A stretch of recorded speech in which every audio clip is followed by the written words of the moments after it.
So you were talking earlier about how sometimes couples will come late, right? Like they come Mhm. after it's too late. What is a sign that a couple should consider going to couples therapy?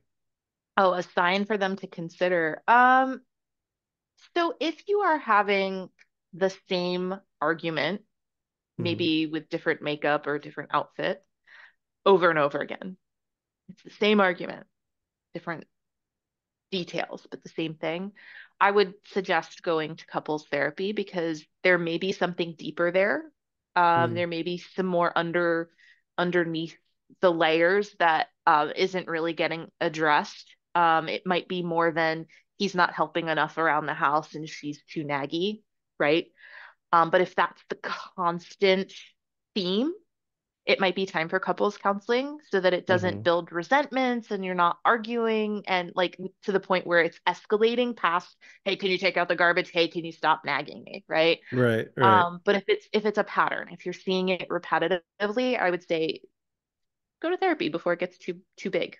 right. And I would imagine, and you can correct me if I'm wrong here, I would imagine when it comes, I mean, to any therapy, but couples therapy specifically, like the therapy part of it, going to a therapist, it doesn't solve everything. Like it requires you to put in the work Yes, together outside of therapy as well. Am I correct? yes, yes, 100%. Give me a degree. Give me a degree. I got it all figured out.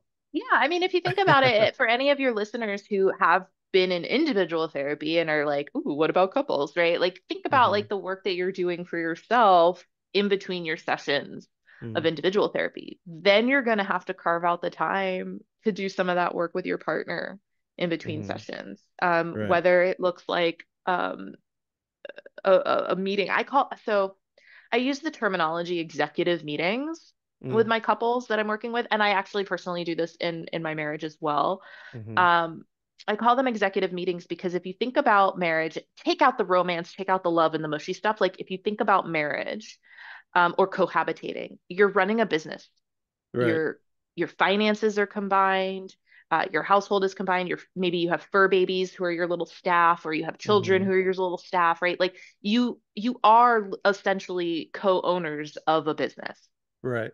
Um, and I think it's important to be just like any business owners and business partners to be on the same trajectory, same path. And the only way you know to do that is to have purposeful, intentional check-ins.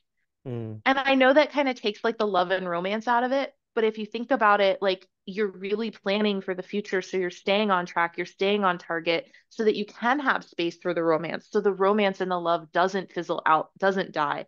Because if you Right. think about it, you're at your 9 to 5, they're at their 9 to 5, and slowly but surely you kind of gravitate away from each other, or Mm. can. Maybe you don't, but you can, as the potential is there.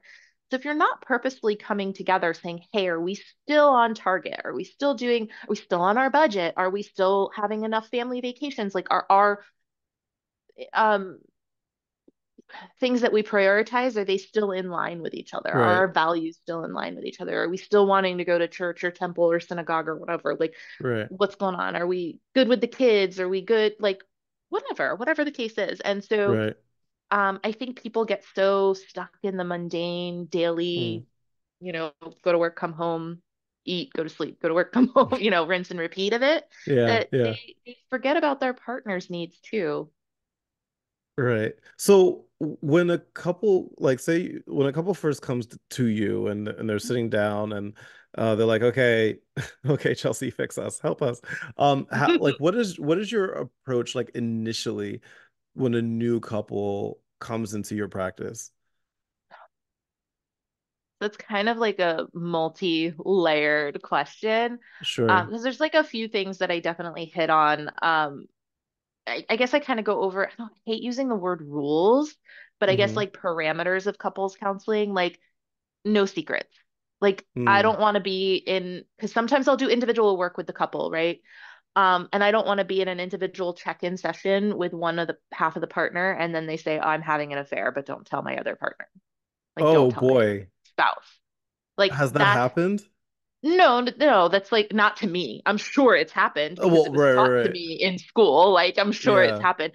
Um, So, I always kind of set that premise, like, Hmm. don't ask me to be your secret keeper. Like, I am not Pandora's Mm, box. Don't put things inside me, right? Like, oh, right. yes. Don't give me a secret to keep. It's late. I'm sorry, Kai. Um, I'm virtual, so I'm keeping all of that in. your listeners are like, oh my God. Believe it or not, not the worst thing somebody has said accidentally. So you're Oh wow. good. You'll have to tell me what that was off air.